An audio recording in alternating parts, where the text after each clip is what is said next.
Quiet, calculated, precise. Ask anyone at Cordisco's Chess Center and they'll tell you that chess takes practice, determination, and skill. And everyone has a different reason to compete in Broome County's 3rd annual chess tournament. There are beautiful ideas involved, visually, calculating ideas. When I say beautiful, it's aesthetically pleasing. It's a lot of fun. It's more than fun. It's rewarding.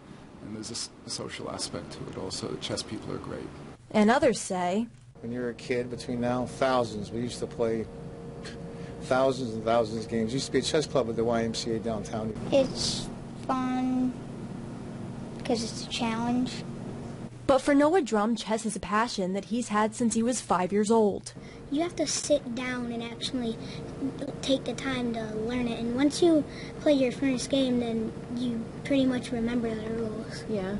But it's kind of hard because there's different moves you can do. Noah and Dan both agree that chess is a great thing for kids to learn. It's fun, it helps you think, and it gets you out of the house. You have to have skills in playing it. It's not something you just know, because it's more constructive than just watching TV or playing video games. From its believed origins in the 6th century to practically being standard on most computers now, this mathematical game isn't just for pros. You have to have patience and discipline and really think your moves ahead of time and really see the consequences of your action. I think it's a very good activity for kids. And whether you know what castling is or not, this here? Yes. And then your king right there. This back. chess is a game that both young and old can excel at, and Dan's dad says that he's already doing great. Those older brothers, watch out. Here he comes. 64 squares, 32 pieces, and lots of fun. In Binghamton, Elise McGlonis, YNN. The Grenke Chess Classic, February 2nd through February 9th, 2015. World-class tournament. World champion Magnus Carlsen is there. Also, Vishy Anand, former world champion, is there. Many other great players. Levin Aronian, great world-class player. Mickey Adams from England. Fabiano Caruana, Italian-American. Nadich, top German player. Don't miss any of the action. Hi, folks. John Cordisco here. Round 7, the last round of the Grenke Chess Classic 2015. This game is between Magnus Carlsen, current world champion, and Bacrot from France is black. If Magnus wins this game, he wins the tournament. Let's see how it goes. It's going to be a Tory system. I'm surprised that Magnus picked something this safe, I should say, being white. D6, bishop c4, knight, castles. Now that's the last book move, but computer does like queen to e8, which Bacrot does. Now it's a toss-up. e4, c3, a4. Magnus decides to go a4, e5, and he pushes that knight up, and I kind of like that move actually. Threatening b4, getting some space on the queen side. e4 for black. The knight goes back to e1. It's about an even game. Knight h6, or excuse me, h6. Bishop moves back, c6. Okay, let's see how black does, protecting that black e4 pawn. Bishop comes back. Knight to h5. So far, it's been almost the #1 computer move or #2 computer move. Obviously, these guys are well into their preparation. We're on move 12. f3. He's got to open up a space for his knights. Pawn takes. But queen took instead. Interesting, the queen took, rather than develop his knight on e1. Knight d to f6. This is very interesting.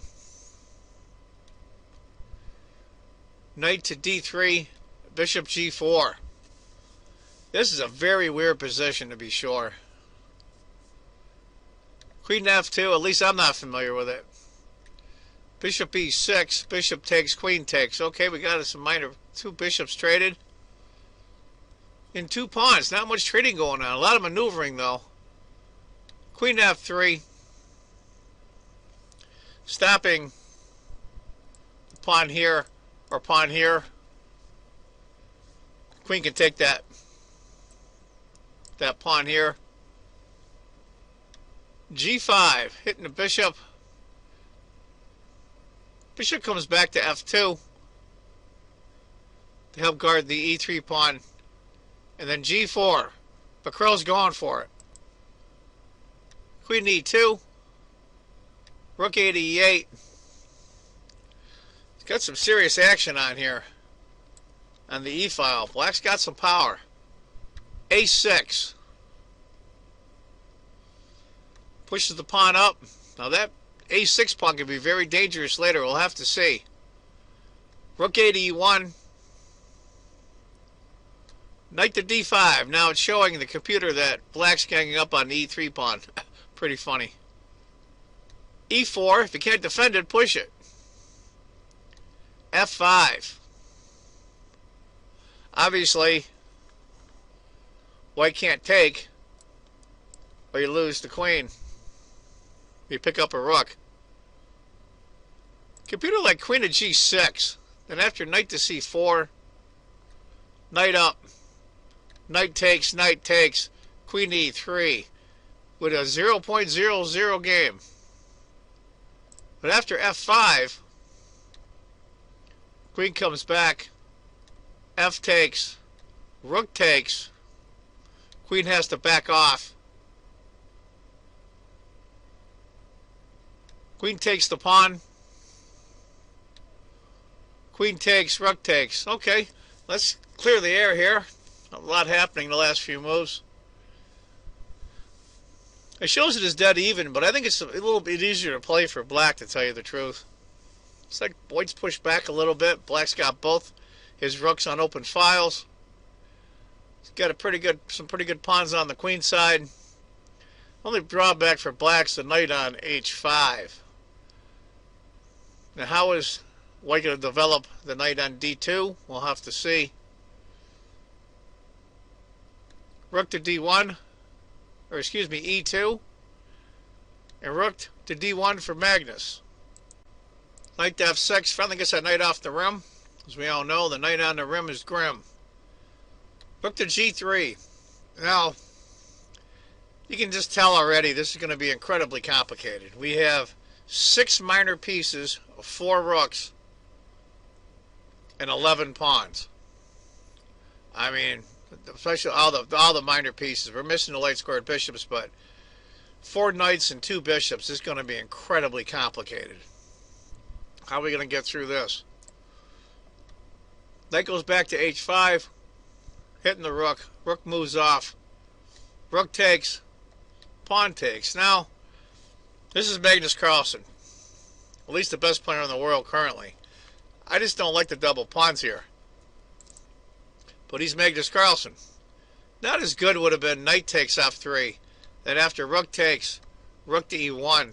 With a 2/3 of a pawn advantage for Black after king to F7. After G takes F3, this is where Bacrot, I think, miscues. Computer like C5, king to F7. I kind of like C5 myself, get those pawns rolling. He goes knight to E3. Interesting. Bishop takes. Rook takes. Knight C4. It seems that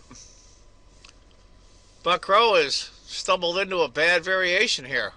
Now, the knight is hitting the D6 pawn and also the rook on E3. So he just takes the pawn. But he doesn't take the other pawn. He goes knight to B4 first. And after B5, knight to A5. Now, I'm not sure if there were time control problems, or excuse me, time problems. We're on move 35 now. C5 is Black's 35th move, so it might have been. I didn't see the beginning of the game. Knight. Rook to F7. He's got to guard that pawn. There's no way he can lose this. Knight takes, because this pawn is going to sail. So he's got to guard that pawn. Knight to B7, of course, to block off the rook. Right now it's about a point and a half advantage for white. Magnus is pressing. If he wins this, he wins the tournament. Knight to F4. D takes, and knight takes A7. Uh-oh. Now, believe it or not, it's only about a little over half a pawn advantage now for white. But I wouldn't want to be black right now, that's for sure. Bishop D4. Looks like the pieces are closing in on white's king. We got the knight, the rook coming down. King to H1. Knight to H3, threatening to check and win the rook. King goes back up to G2. Knight checks. King to G3. Knight to E2. King goes to G4. Rook F4. It's like the black king's getting maneuvered in the corner. But he goes to H3. Rook checks. King to G4. Rook 4 check. Pretty much white's at black's mercy for the repetition. And that right there is where they drew. So what happens is, after this game, you're going to see some playoff games. They have a playoff game. Magnus Carlsen and Nadic tied for first. So they have playoff games, and I'll be showing them coming up. Anyway, folks, that's the last game, last round of the Grenke Chess Classic 2015. I hope you enjoyed it. Look for the tiebreak games coming up between Magnus Carlsen from Norway and Nadic from Germany. And Nadic is playing in his home country, so he's got a lot to lose. So look forward to them. And this was a great tournament, great players. Let's see who wins in the tiebreak. And as I always say, if you think chess is just a game, you're not playing it right. Take care, folks. Bye-bye.